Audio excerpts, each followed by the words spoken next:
All right, this morning we welcome in Nicholas or Nick Rinaldi, and he is running for Canton City Council at large. Good morning. Good morning. So while you walk in and sit down, and I say to you, tell me a little bit about yourself. Well, I am 27 years old, and I'm born and raised in Harder Heights, and I've lived within 1 mile of that area my whole life. Born and raised in Canton, and my family history in this town goes back almost 110 years, and I've just always had so much pride in Canton and so much love for Canton. And as I've gotten older, I've wanted to make more and more of a difference, and I finally just said to myself, well, why don't you go do something about it? So here I am sitting, I think by 22 years, I'm the youngest person on the ballot. So, I'm a blue collar worker. I'm a union iron worker. My family, I'm fifth generation union iron worker. My great grandfather was one of the 12 members that started Local 550 back in 1937. So my family, we've never been afraid to get our hands dirty and get out there and work. So I think that's something valuable that I bring to the table is I'm not afraid to work. I would do more than just go to a meeting, take attendance, and that would be where it stops. I'd, get out in the streets, help people, clean up the streets, make a difference. So it's just a little tidbit about me. So, And let's talk about it. You mentioned you're 27 years mhm. old. I would imagine you believe that gives you a different perspective. Yes. Tell me about that. Uh, as a younger generation, we don't really care so much about politics being politics. We care about it as, well, what can you do for me? What can you do to make a difference? We don't care about all the inner workings and the bureaucracy. It's, what can you do for me right now? And right now, I rent. I'm not ashamed of it. This is a terrible market for people my age. It is. And the landlords in this town, some have a great price range, but the houses that they keep, not up to date. And whatever we could do to work with them to update, young people, I'd love to work with the young people to see what can we bring up with the landlords. And the other thing is, you know, like I said, getting out in the streets and working because not many of the councilmen in the at-large area, I should say, get out and do that because in the wards they go out and do cleanups, but the at-large members they're not active. And I've been to every neighborhood meeting since the beginning of February. I have not seen one at-large member. Every person in the community has said to me, "I think it's awesome that you're here. It's terrible that you're a candidate, but I think it's awesome that you're here." And I think just that it's just a different perspective on, well, politics isn't politics anymore. It isn't the boys club. It isn't, well, you have to be somebody to be a politician. In my mind, which it's actually the Board of Elections opinion, you have to live here and be registered to vote. That's how you can be a politician.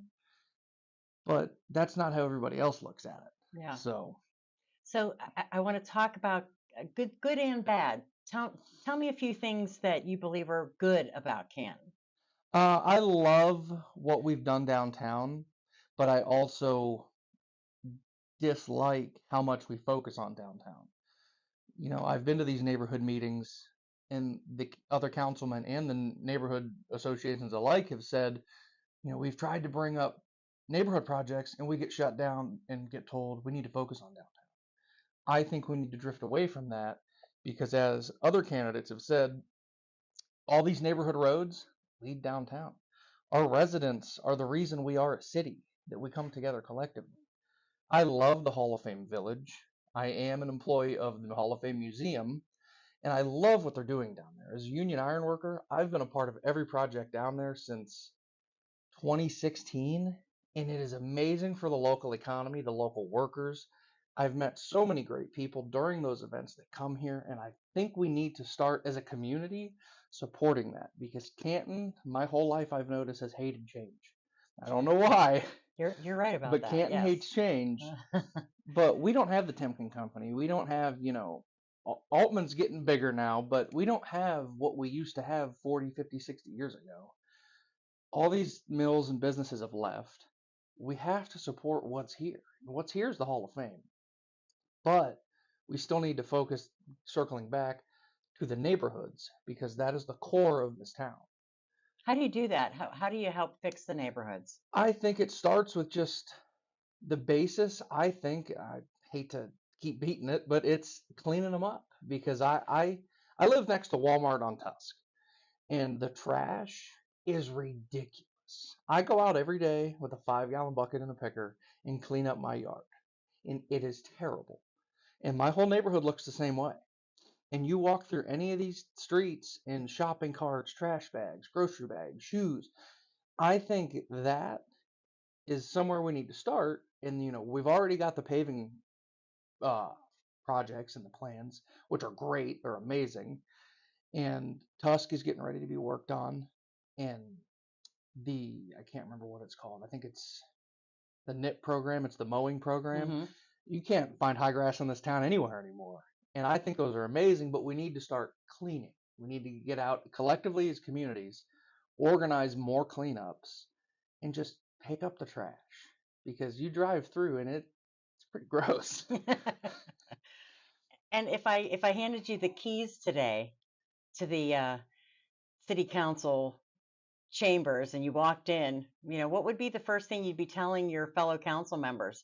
What do you want to portray to them? That they need to be more active.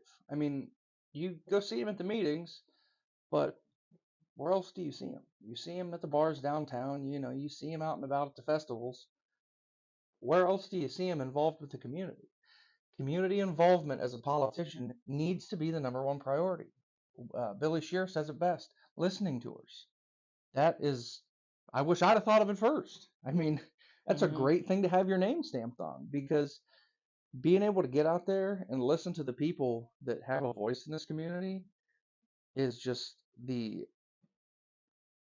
base work of being a good politician. You listen to them and you'll know how to fix our town.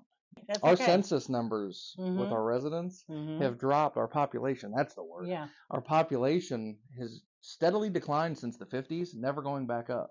And I think if we can listen to our residents and what their concerns are and bring Hall of Fame Village jobs and work with these landlords and bring up the quality of life and use all that together and build Canton up from the roots, we can build our population numbers back up. And let's go back to, talking about you being a young man of 27.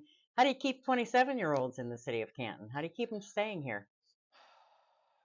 That's a good question because I look at a lot of people I went to high school with, and not a lot of them still live here. No, they're gone. And I think I knew you were going to ask me that, and I don't know how to answer that question. I don't. Me, I live here because I'm from here. I love it here. I was a bulldog. I always wanted to be a bulldog. It was in me, and I never wanted to move. But honestly, I don't know. That's something I'd love to work towards. I'd love to chat with those people and find an answer. Yeah. But and that's another thing with young people. Looking at the voter numbers that I've been looking at with everything, young people don't vote. And I would love to change that because the average voter age is like 65 in Canton. And I think that needs to change too because it goes back to young people don't want to be involved with politics because to them it's the boys' club. You're going to do what you want to do anyway, so why am I going to vote? And I think we need to change that. And I really hope I can be a stepping stone to that because I'm not going to follow the straight and narrow path. I'm going to do what I feel is right. So, all right, one last moment to say to people who are listening or watching, why should they vote for you? I just think they should vote for me because I'm going to work hard. I'm going to get out there. If they want to come over and chat with me about a problem they have, they can come knock on my door, sit on my porch, and we're going to have a civil conversation because that's what it's about. It's about being civil with each other. It's about working together as a community, hand in hand, and just fixing Canton. Because my punchline I keep using is one neighborhood at a time. Restoring Canton starts with us because it does. I can't do it alone. He can't do it alone. You can't do it alone. We have to do it together collectively as us. Well, we wish you the best of luck. Thank you so much. Thank you, Pam.